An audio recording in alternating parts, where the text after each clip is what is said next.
While walking, one might very well be mistaken that they are walking through shops. And why not? Who can recognize that this is a footpath?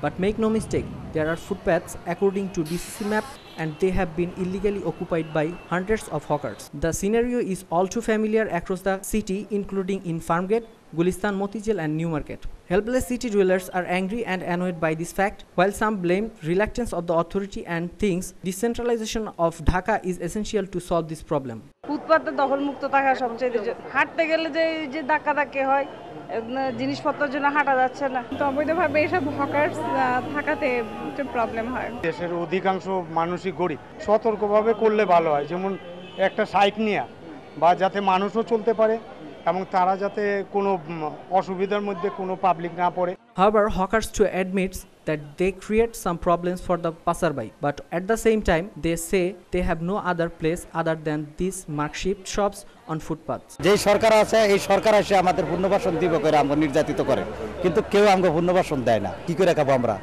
একটা family 7-8 জন পোলাপান, তাদের লেখাপড়া করাইতে হয়। এই ব্যবসার উপরে আমার জীবন। Sergeant Mizan of Newmarket Police Station also admits people's sufferings due to this illegal occupation. Hawkers could be removed from here if government resettle them in another place.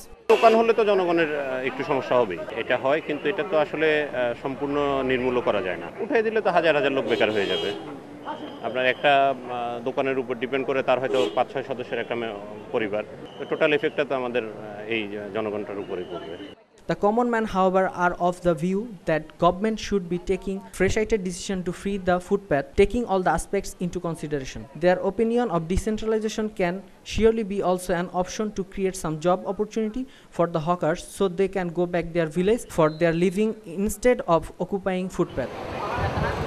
H.M. Murtuja, News and Images, Dhaka.